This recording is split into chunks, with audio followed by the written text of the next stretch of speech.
ये कहानी है एक ऐसे शख्स की जिसने दुनिया भर में तो खूब नाम कमाया, लेकिन अपने ही देश भारत में जिसे कोई ख़ास पहचान नहीं मिली। चीन का शाओलिन टेम्पल, जिसे आज पूरी दुनिया में मार्शल आर्ट सीखने के लिए सबसे अच्छी जगह माना जाता है, जहाँ दूर दूर से लोग कुंफू सीखने आते हैं। लेकिन क्या आपको पता है कि चीन में ये कला कहाँ से आई?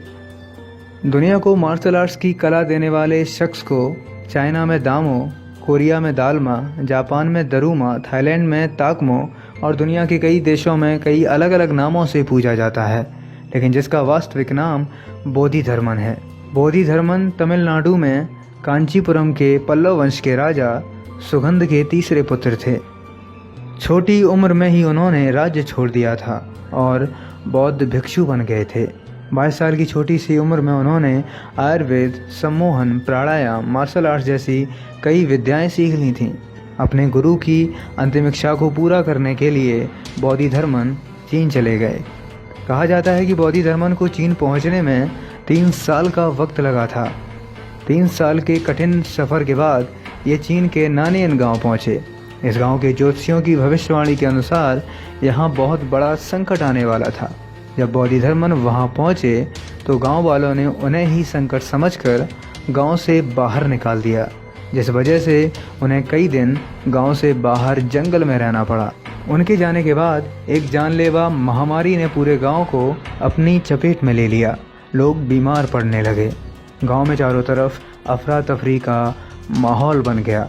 लोग डर कर इस महामारी से ग्रसित मरीजों को गांव के बाहर छोड़ आते थे ताकि यह महामारी उनको न लग जाए।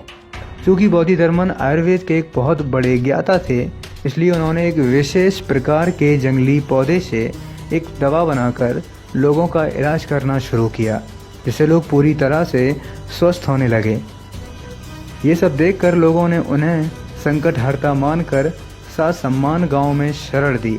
बोधिधर्मन ने गांव के समझदार लोगों को जड़ी बूटी बनाने के काम पर लगा दिया और जल्दी ही पूरा गांव स्वस्थ हो गया।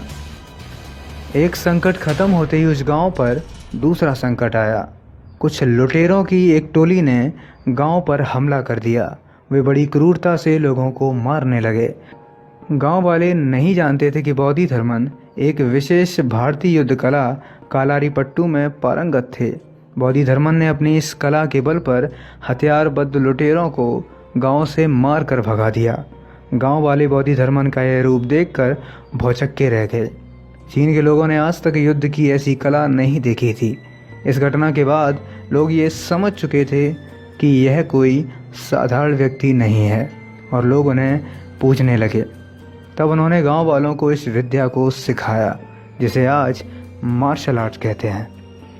इसके बाद बोधिधर्मन बौद्ध धर्म के प्रचार के लिए चीन के गांव-गांव में भ्रमण करने लगे और अंततः बौद्ध धर्म के प्रसिद्ध मंदिर शाओलिन पहुंच गए, जहां उन्हें चीनी ना होने की वजह से प्रवेश नहीं दिया गया। इसके बाद भी वो वहीं पास में एक गुफा में रहने लगे, जहां उन्होंने 9 साल तक ध्यान लगाया।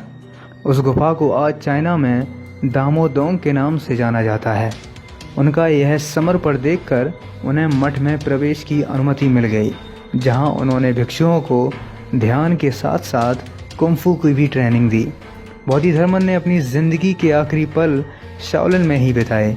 कहा जाता है कि कुछ शिष्यों ने उनसे बदला लेने के लिए उन्हें खाने में जहर दे दिया था, क्योंकि अपने उत्तराधिकारी के रूप में बोधिधर्मन ने किसी और को चुना था। आज बोधिधर्मन शाओलिन मार्शल आर्ट्स के साथ साथ जैन बौद्ध धर्म के पिता के रूप में भी जाने जाते हैं। चीन, कोरिया, जापान जैसे देशों में लोग आज भी उनको पूजते हैं, लेकिन अफसोस हम भारतीय आज भी ठीक से उनको नहीं जानते।